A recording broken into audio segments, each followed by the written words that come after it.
Watch original photos and videos related to this news by clicking on the link given in the description below the article courtesy. Please subscribe our YouTube channel Listen News here. If you like the video, please like, comment and share the video. Sony has broken its silence. PlayStation 5 specifications are now out in the open, with system architect Mark Cerny delivering a deep dive presentation into the nature of the new hardware and the ways in which we should expect a true generational leap over PlayStation 4. Digital Foundry had the chance to watch the lecture a couple of days ahead of time and had the opportunity to talk to Cerny in more depth afterwards about the nature of the custom PlayStation hardware and the philosophy behind its design. As you'll appreciate when you see the deep dive presentation released today, there's a wealth of new information about Sony's next generation console plans here, and that's before we go really in depth with the information Mark Cerny shared with us beyond the content of today's presentation. With that in mind, we'll be presenting our content in two chunks. Today, we'll be looking at what we've learned from Sony's video broadcast, and a little further on down the road, we'll go deeper and share even more detail around the central pillars. In summary, however, these are the core details covered today. The technical specifications of PlayStation 5 and its innovative boost approach to core clocks, the features of the PlayStation 5 GPU, how the SSD helps deliver the next generation dream, how Sony tackles expandable storage, unprecedented 3D audio fidelity via the Tempest 3D audio engine. What's exciting about this presentation is that Sony presents a vision for next gen that recaptures some of the pioneering spirit of its early consoles by delivering state-of-the-art, exotic custom silicon with a razor-sharp focus on taking the gaming experience to the next level. But at the same time, the design embraces the developer-friendly ethos that proved so successful with PlayStation 4. The idea is that developers comfortable with the current generation hardware and can easily get to grips with the basics of PS5 and easily access the extra CPU, GPU and storage features before exploring the new features at their own pace.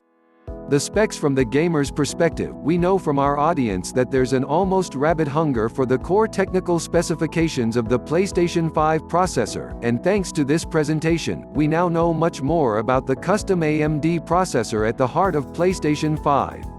In truth, though, Cerny's focus in his presentation is more about the experience delivered by key features such as the SSD storage and the new Tempest audio engine, which is truly exciting stuff, but the anticipation level for the spec is such that this is where we'll start. On a basic level, we already know that PlayStation 5 uses AMD's excellent Zen 2 CPU technology, with prior communications confirming 8 physical cores and 16 threads, but now we know how fast they are clocked, with PS5 delivering frequencies up to 3.5 GHz. Discussing the nature of CPU and GPU clock speeds is going to require some careful explanation because Cerny actually described frequencies as being capped. For the CPU, 3.5 GHz is at the top end of the spectrum, and he also suggests that this is the typical speed, but under certain conditions, it can run slower. PlayStation 5, PlayStation 4 CPU 8X Zen 2 cores at 3.5 GHz with SMT variable frequency, 8X Jaguar cores at 1.6 GHz GPU 10.28 teraflops, 36 CUS at 2.23 GHz variable frequency, 1.84 teraflops, 18 CUS at 800 MHz GPU architecture, custom RDNA2 custom GCN memory interface, 16 GB GDDR6 256-bit, 8 GB GDDR5 256-bit memory bandwidth, 448 GB per second, 176 GB per second internal storage, custom 825 GB SSD, 500 GB HDDI/O throughput, 5.5 GB per second raw, typical 8 to 9 GB per second compressed, approximately 50 to 100 MB per second dependent on data location on Silicon HDD, expandable storage NVMe SSD slot, replaceable internal HDD, external storage USB HDD support, USB HDD support, optical drive, 4K UHD, Blu-ray drive, Sony's customized version of the AMD RDNA 2 GPU features 36 compute units running at frequencies that are capped at 2.23 GHz, effectively delivering 10.28 TF of peak compute performance. However, again, while 2.23 GHz is the limit and also the typical speed, it can drop lower based on the workloads being demanded of it. PS5 uses a boost clock then, and we'll explain that presently, but equally importantly, it's important to remember that performance from an RDNA compute unit far outstrips a PS4 or PS4 Pro equivalent, based on an older architecture. In fact, the transistor density of an RDNA2 compute unit is 62% higher than a PS4 CU, meaning that in terms of transistor count, at least, PlayStation 5's array of 36 CUS is equivalent to 58 PlayStation 4 CUS. And remember, on top of that, those new CUS are running at well over twice the frequency. Introducing Boost for PlayStation 5. It's really important to clarify the PlayStation 5's use of variable frequencies. It's called Boost, but it should not be compared with similarly named technologies found in smartphones, or even PC components like CPUs and GPUs. Their peak performance is tied directly to thermal headroom, so in higher temperature environments, gaming frame rates can be lower, sometimes a lot lower. This is entirely at odds with expectations from a console, where we expect all machines to deliver the exact same performance. To be abundantly clear from the outset, PlayStation 5 is not boosting clocks in this way. According to Sony, all PS5 consoles process the same workloads with the same performance level in any environment, no matter what the ambient temperature may be. So how does Boost work in this case? Put simply, the PlayStation 5 is given a set power budget tied to the thermal limits of the cooling assembly. It's a completely different paradigm, says Cerny. Rather than running at constant frequency and letting the power vary based on the workload, we run at essentially constant power and let the frequency vary based on the workload. An internal monitor analyzes workloads on both CPU and GPU and adjusts frequencies to match. While it's true that every piece of silicon has slightly different temperature and power characteristics, the monitor bases its determinations on the behavior of what Cerny calls a model SoC, system on chip, a standard reference point for every PlayStation 5 that will be produced.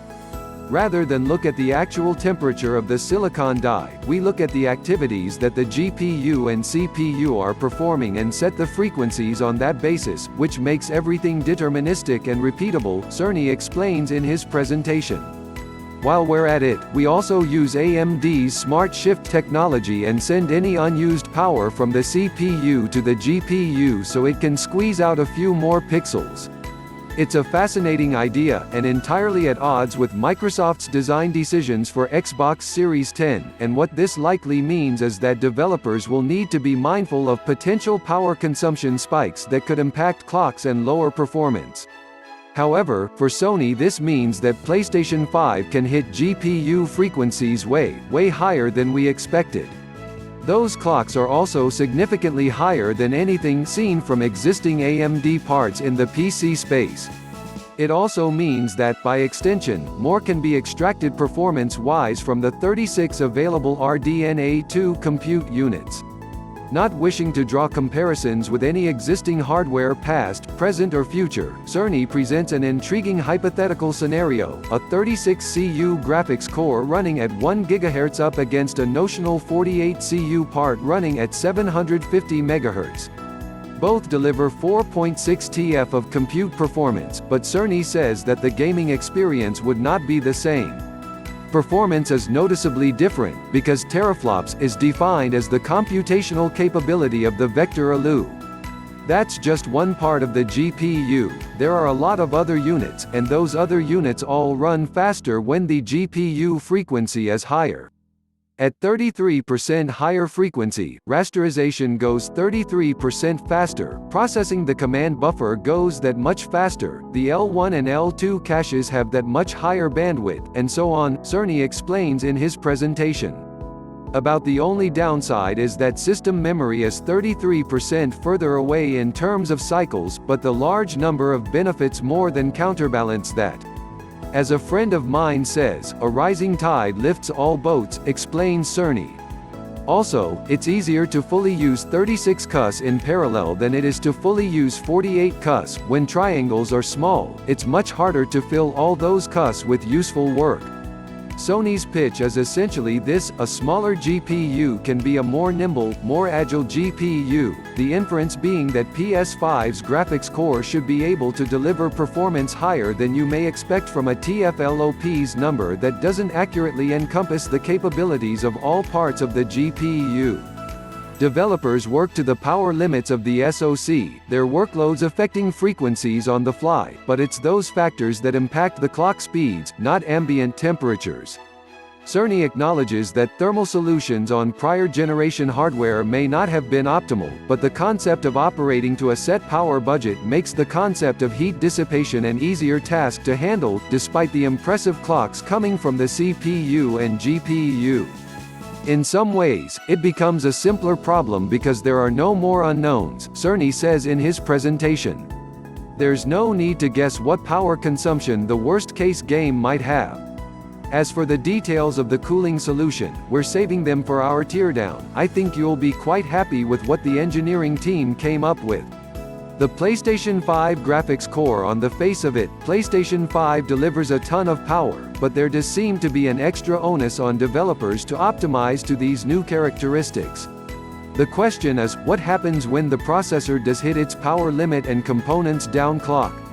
In his presentation, Mark Cerny freely admits that CPU and GPU won't always be running at 3.5 GHz and 2.23 GHz respectively. When that worst-case game arrives, it will run at a lower clock speed. But not too much lower. To reduce power by 10%, it only takes a couple of percent reduction in frequency, so I'd expect any downclocking to be pretty minor, he explains. All things considered, the change to a variable frequency approach will show significant gains for PlayStation gamers. On a features level, Cerny reveals features that suggest parity with other upcoming AMD and AMD-derived products based on the RDNA2 technology. A new block known as the Geometry Engine offers developers unparalleled control over triangles and other primitives, and easy optimization for geometry culling. Functionality extends to the creation of primitive shaders, which sounds very similar to the mesh shaders found in NVIDIA Turing and upcoming RDNA2 GPUs. PlayStation 5's ray tracing support is in line with the implementations we've seen in the PC space. While Cerny doesn't mention technologies such as machine learning support or variable rate shading, PS5 does indeed deliver hardware-accelerated ray tracing via its intersection engine, which Cerny says is based on the same strategy as AMD's upcoming PC GPUs. There had been speculation of an external block, but that's not the case. Like next-gen Navi and Xbox Series 10, the RT hardware is built into the shaders and so fully integrated. Similar to the RDNA implementation, PS5 will have access to the same kind of RT implementations we've seen in the PC space. Reflections, ambient occlusion, shadows and global illumination are a good fit. How far can we go? I'm starting to get quite bullish, says Cerny. I've already seen a PS5 title that is successfully using ray tracing-based reflections in complex animated scenes, with only modest costs. How the SSD delivers the next-generation dream. The nature of the SoC and its features is important, and so much of it is new information, and crucial information based on feedback from our audience. However, what's clear from the presentation is that Mark Cerny has very different priorities, and there's the small matter of the next-gen dream to consider. Two very specific components are in play here, the SSD and a remarkable piece of 3D audio hardware dubbed the Tempest engine. Sony is doubling down on solid-state storage in providing a truly transformative next-generation experience. Every couple of years, Mark Cerny travels the world, meeting dozens of developers and publishers, and the integration of the SSD was the #1 next-gen request. Sony's actual implementation is something else, with performance rated at 2 orders of magnitude faster than PlayStation 4. 2 GB of data can be loaded in 1/4 of a second, meaning that in theory, the entirety of PS5's 16 GB can be filled in just 2 seconds. As game creators, we go from trying to distract the player from how long fast travel is taking, like those Spider-Man subway rides, to being so blindingly fast that we might even have to slow that transition down, says Cerny. Delivering 2 orders of magnitude improvement in performance required a lot of custom hardware to seamlessly marry the SSD to the main processor. A custom flash marries up to the SSD modules via a 12-channel interface, delivering the required 5.5 GB per second of performance with a total of 825 GB of storage. This may sound like a strange choice for storage size when considering that consumer SSDs offer 512 GB, 1 TB or more of capacity, but Sony's solution is proprietary. 825 GB is most optimal match for the 12-channel interface, and there are other advantages too. In short, Sony had more freedom to adapt its design. We can look at the available NAND flash parts and construct something with optimal price performance. Someone constructing an M.2 drive presumably does not have that freedom. It would be difficult to market and sell if it were not one of those standard sizes, Mark Cerny says. An overview of how Sony's unique flash controller interfaces over a 12-channel interface with its NAND flash storage modules. The controller itself hooks up to the main processor via a 4-lane PCI Express 4.0 interconnect, and contains a number of bespoke hardware blocks designed to eliminate SSD bottlenecks.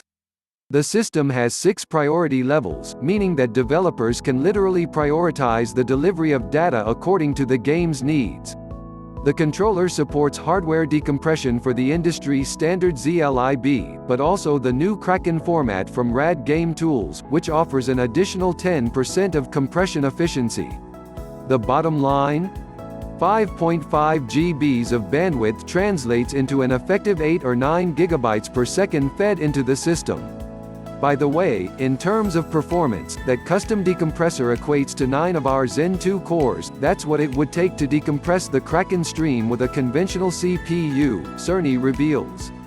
A dedicated DMA controller, equivalent to 1 or 2 Zen 2 cores in performance terms, directs data to where it needs to be, while 2 dedicated, custom processors handle I/O and memory mapping. On top of that, coherency engines operate as housekeepers of sorts. Coherency comes up in a lot of places. Probably the biggest coherency issue is stale data in the GPU caches, explains Cerny in his presentation.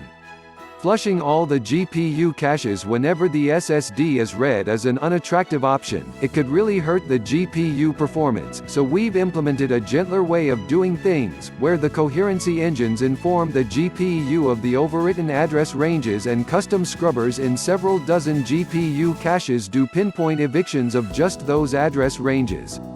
All of this is delivered to developers without them needing to do anything. Even the decompression is taken care of by the custom silicon. You just indicate what data you'd like to read from your original, uncompressed file, and where you'd like to put it, and the whole process of loading it happens invisibly to you and at very high speed, Cerny explains. How Sony tackles expandable storage. Ever since Mark Cerny first revealed the proprietary nature of the SSD, questions have been asked about expandable storage. What happens when you've filled your allocated 825 GB of storage?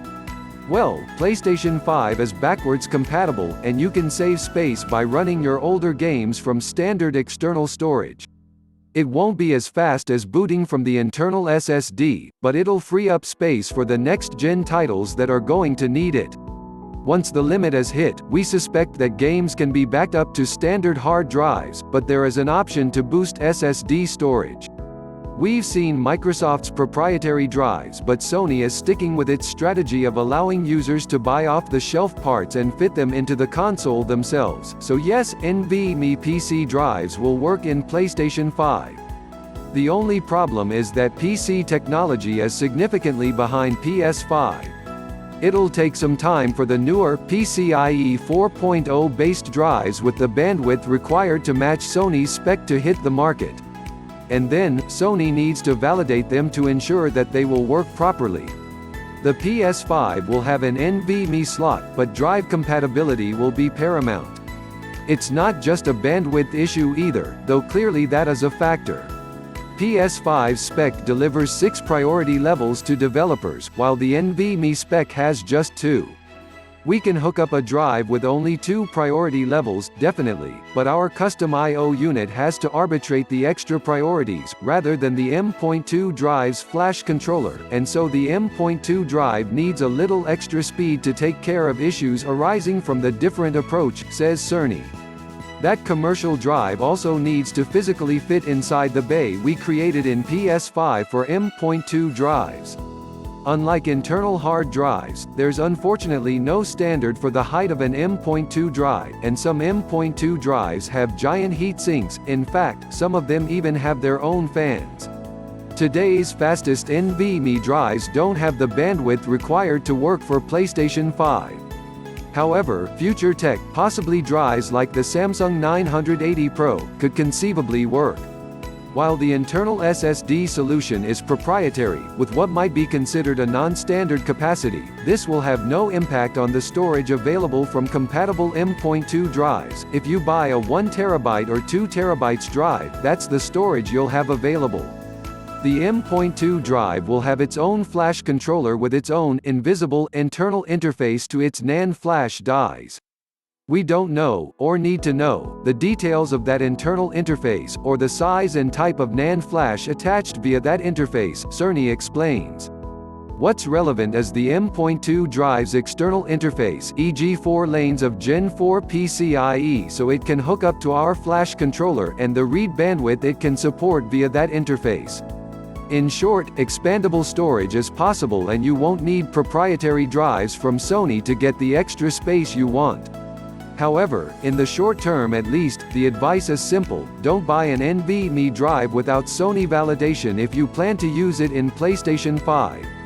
Also remember that extreme bandwidth PCIe 4.0 NVMe drives are likely to be very expensive, in the short term, at least. This is cutting-edge technology, after all. Obviously though, the outlook should improve significantly as the next generation progresses, and prices do tend to drop significantly over time. Unprecedented 3D audio fidelity via the Tempest engine. Seriously, this is hardcore. In conversation with Mark Cerny, he laments that he gets to meet very few audio engineers on his regular visits to developers and publishers, and that for delivering a next-generation audio experience, Sony itself had to take point. Audio itself has been fairly poorly served across the current generation, typically getting a fraction of a Jaguar core to deliver 7.1 surround, far less than audio enjoyed in the PS3 era, where the SPUs proved ideally suited to audio processing tasks. In fact, Cerny points to PSVR as a modern-day standard-bearer of sorts for surround audio, as it features a bespoke audio unit capable of supporting 50 pretty decent sound sources. PlayStation 5's new Tempest engine supports hundreds, delivered with a much higher quality. It's all based around the key tenets of presence and locality. Cerny describes presence vividly. In games today, rain is a simple, single sound. With the Tempest engine, PlayStation 5 aims to engender the feeling of actually being in the middle of the shower by simulating the sound of individual raindrops hitting the ground around you. Locality. This is more about being able to precisely track where objects are located, and the science in delivering this is simply astonishing, having to take into account the shape of your ears and even the size and shape of your head. To precisely simulate accurate positioning, Sony needs to generate a table called the Head-Related Transfer Function, HRTF, ideally on a per-person basis. How you perceive audio can be simulated by processing the soundscape through that table, a computationally expensive task to say the least. The Tempest engine is effectively a re-engineered AMD GPU compute unit, stripped of its caches and relying solely on DMA transfers, just like a PS3 SPU. In turn, this opens the door to full utilization of the CU's vector units. Where we ended up as a unit with roughly the same SIMD power and bandwidth as all 8 Jaguar cores in the PS4 combined, Mark Cerny reveals in his presentation. If we were to use the same algorithms as PSVR, that's enough for something like 5,000 sound sources, but of course we want to use more complex algorithms, and we don't need anything like that number of sounds.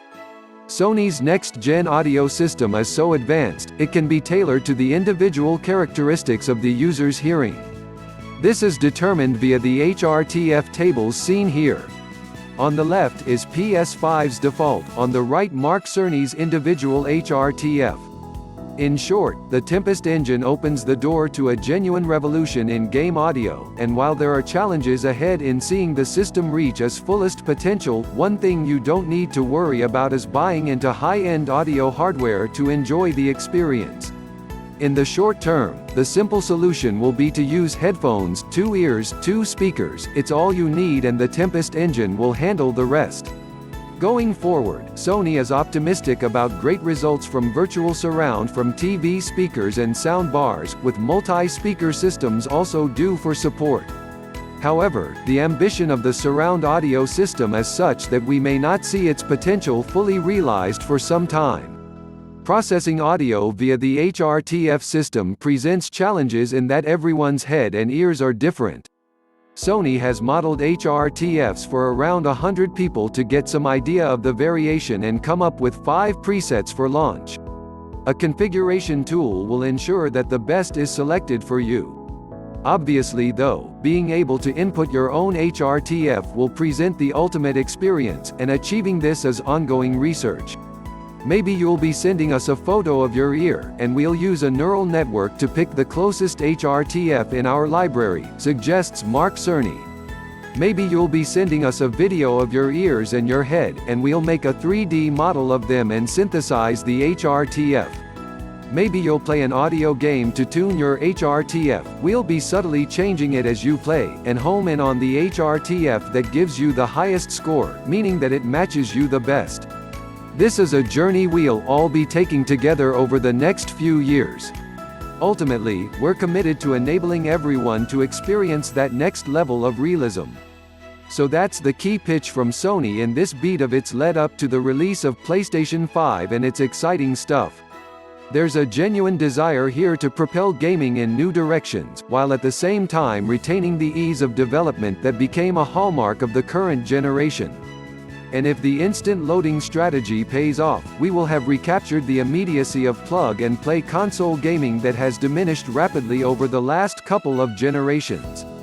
What we've seen today is a blueprint for a design that, as Mark Cerny says, embraces both revolution and evolution. Obviously though, there is still much that remains under wraps.